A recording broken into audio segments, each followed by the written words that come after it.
Hello, আমি সুস্মিতা বলছি। হ্যাঁ, আপনারা ভালো আছেন নিশ্চয়ই আশা করি। আমিও মোটামুটি ঈশ্বরের কৃপায় ঠিকই আছি। আজকের টপিক যেটা এবং যে ভিডিওটা করতে চলেছি সেটা হলো এক কথায় বলা যাচ্ছে না। সেটা হলো মা-বাবা মেয়ে সন্তানদেরকে বড় করে তোলার পরে যোগ্যতা অর্জন করিয়ে তাদেরকে বিয়ে-শাদী দিয়ে ঘর সংসার পেতে দেয় এবং তারাও তাদের সন্তান নিয়ে জীবনযাপন করে। কিন্তু মা-বাবা আজকালকার দিনে একা তো একটা বাড়ির মধ্যে থাকতে পারে না। তখন মেয়ে সন্তানদের দায়িত্ব বহন করতে হয়। সেই দায়িত্ব বহনের ক্ষেত্রে আমার কিছুটা কথা রয়েছে বা প্রশ্নও আছে বা উপদেশও বলতে পারেন। সেটা হলো অনেক সময় আমরা দেখি বেশিরভাগ বেশিরভাগ ক্ষেত্রে আমি দেখছি বর্তমানে যে মা-বাবাকে আলাদা আলাদা রাখা হয়। এক মেয়ের কাছে এক মা রয়েছে, আরেক মেয়ের কাছে বাবা রয়েছে। কিন্তু এই যে দূরত্ব হয়ে যাচ্ছে তাদেরকে একসাথে মা-বাবা ২ সন্তানকে বা ৩ সন্তানকে সুন্দর করে একসাথে একই ধারায় সুন্দর করে বড় করে তুলি, বিয়ে-শাদী দিয়ে ঘর সংসার পাতানোর পরে যখন তাদের অতিরিক্ত বার্ডেন হয়ে যায় মা-বাবা, তখন সন্তান তাদের একজনের দায়িত্ব বহন করে। দুজনের দায়িত্ব একসাথে বহন করতে পারে না। আমি এই কথা বলছি না যে তাদের সন্তানদের দোষ। পরিস্থিতি করাচ্ছে, এদের দোষ না। কিন্তু আমার এখন বক্তব্য হলো নিম্ন মধ্যবিত্ত বা মধ্যবিত্ত বা উচ্চ মধ্যবিত্ত ঘরে যে মা-বাবারা রয়েছেন, বিয়ে-শাদী দেওয়ার পর তো তাদের কিছু না কিছু অর্থ থাকে, অবশ্যই থাকে। সেক্ষেত্রে আমার যে অভিমতটা সেটা আমি জানাচ্ছি। এই যে মেয়েরা মাকে আলাদা রাখে এবং বাবাকে আলাদা রাখে, আমি যেখানে থাকি সেখানেও সেইটা দেখছি। এমনকি আমি বাংলার কালচারে দেখেছি যে মা তার মেয়ে সংসারকে আগলাচ্ছে, আচমকৃতভাবে মেয়ের বাবা অন্য জায়গায় রয়েছে, আচমকিত তার মৃত্যু হয়েছে। শুধু তা না, মৃত মানুষটাকে পর্যন্ত মেয়ে দেখতে দেয়নি যে তার সংসার কে আগলাবে। মৃত মা বাবার দেহটা পর্যন্ত তার মা দেখতে পায়নি। হ্যাঁ, এটা একটা ভেতরে ভীষণ বড় হাহাকার প্রতিটা মানুষের। দেখুন, সংসার করতে গেলে ঝগড়াঝাঁটি অশান্তি সব কিছুই সবার মধ্যে থাকে কম বেশি। সেটা একটা মানুষ যখন অ্যাডাল্ট হয়ে যায় তখন তাদের নিজস্ব ধারা ব্যক্তিত্ব সব কিছু তৈরি হয়। সেক্ষেত্রে একজনের সঙ্গে অপরজনের মিল থাকতে নাও পারে, কিন্তু জীবনের শেষ প্রান্তে যখন সন্তানগুলোকে বুকে বেঁধে এত সুন্দর করে বড় করে তাদেরকে বিয়ে দিয়ে সংসার বেঁধে দেয়, তখন যখন দেখা যায় যে বাবা আলাদা এক মেয়ের কাছে রয়েছে, মা আলাদা আরেক মেয়ের কাছে রয়েছে, এটা কি ন্যায্য?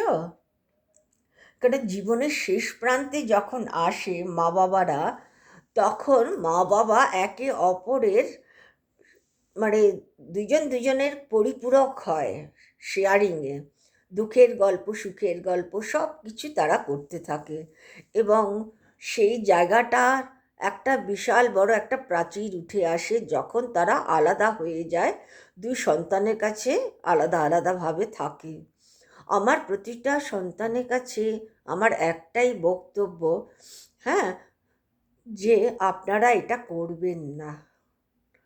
মা-বাবার সঙ্গে একটা সমঝোতায় আসবেন। সেই সমঝোতাটা হলো মা-বাবার তো নিশ্চয়ই কিছু অর্থ থাকবে। একেবারে তো তারা শূন্য হয়ে তো আর মেয়ে বিয়ে দেয় না। তাদের অন্তত মাথা গোঁজার এবং পেটের দায়ের কিছু অর্থ তারা রাখে। আপনারা মা-বাবার সঙ্গে আপনারা শেয়ার করুন অর্থনৈতিক। যেন আপনারা যদি না পারেন মা-বাবার দায়িত্ব একসাথে বহন করতে, সেক্ষেত্রে আপনারা একটা কাজের লোক রাখুন বা একটা গভর্নর রাখুন, যার অর্থর ভারটা আপনার না আপনার মা-বাবাই নিতে পারে। কিন্তু মা-বাবাকে আপনারা একসাথে রাখুন। আপনারা সারা জীবন কেন একসাথে রাখবেন? আপনার তো ২ বা ৩টে সন্তান। ছ মাস ওর কাছে থাকবে, 6 মাস এর কাছে থাকবে, বা 6 মাসও যদি আপনার মনে হয় অনেক বেশি, আপনারা 4 মাস করে রাখুন বা 3 মাস করে রাখুন। অল্টারনেটিভভাবে মা বাবাকে একসঙ্গে রাখুন, তারা যাতে তাদের সুখে দুঃখের শেয়ার করতে পারে। হ্যাঁ, জীবনের শেষ সময়টুকু কদিন, আমাদের জীবনটা তো পুতুল খেলার মতন। আপনারা কখনো মা বাবাকে আলাদা আলাদা রাখবেন না। আমি এটা দেখে আমি খুব খুব কষ্ট পেয়েছি যে বাবাকে আলাদা রেখেছে, বাবা মারা গেছে, মা দেখতে পায়নি তার মৃতদেহটা। কি না, মেয়ে বলছে আমার সংসার কে দেখবে মা, তুমি চলে গেলে আমি তো পেরে উঠবো না। মানে মেয়ের সংসারটার দায়িত্ব মা বহন করছে। করবে না কেন? নিশ্চয়ই করবে। তার যদি শারীরিক ক্ষমতা থাকে, হ্যাঁ, মানে শরীর বলটা যদি থাকে, সে নিশ্চয়ই করবে। কিন্তু তাকে তো অসময়ে তোমার ছাড়া উচিত। তুমিও তো ঠিক সেই জায়গাটায় পৌঁছিয়েছো। আর কদিন, 10 বছর বাদে তুমি তোমার মায়ের জায়গায় পৌঁছবে। তার থেকে যদি তুমি ভয়ঙ্কর পরিস্থিতির মধ্যে তোমার সন্তানরা তোমাকে পাঠায়, তখন তুমি কি করবে? তখন তুমি তোমার সন্তানদের উপর অভিযোগ দেবে, অভিযোগ করবে, কিন্তু তাদের দোষ না, তারা দেখে শিখছে তোমাকে। সেখানে তোমার একটা কিছু সাজেশন বা কিছু সিদ্ধান্ত তুমি নাও, যেটাতে মা বাবা একে অপরের পরিপূরকভাবে একসাথে একই সন্তানের কাছে থাকতে পারে।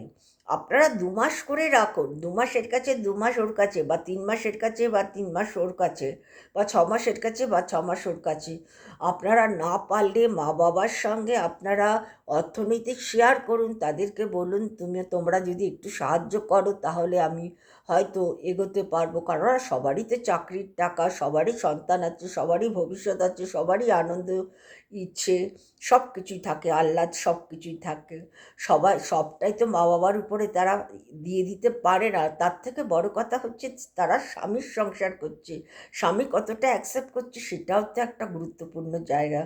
আমি কাউকে দোষ দিচ্ছি না, আপনারা শুধু মিলেমিশে একটা বোঝাপড়ার মধ্যে চলে এসে এই জিনিসটা করবেন। আমার মনে হয় তাতে আপনার মা বাবার জীবনের শেষ সময়টা খুব ভালো কাটবে এবং আপনাদের উপরও অফুরন্ত আশীর্বাদ থেকে যাবে। আপনারাও আপনাদের পরের জেনারেশনে, আপনাদের নেক্সট জেনারেশনও আপনাদের সঙ্গে এই ধরনের আচরণ করবে না। কেন আজকাল দেখছি আমি 80% পরিবারে যে মাকে আলাদা রাখে, মা এক মেয়ের কাছে থাকে, বাবা আরেক মেয়ের কাছে থাকে। কি না, একসঙ্গে দুজনের ভার বহন করতে পারবো না, এটা স্বাভাবিক, হতেই পারে, সারা জীবনভর হতেই পারে। কিন্তু সারা জীবনভর কেন নেবে? যখন দুটো সন্তান আছে, তারা একসাথে বসে একটা আলোচনার মধ্যে এসে তারপরে তারা দায়িত্ব বহন করুক, যেটাতে মা বাবারাও কিছুটা অর্থনৈতিক সাহায্য তাদের সন্তানদেরকে করতে পারে।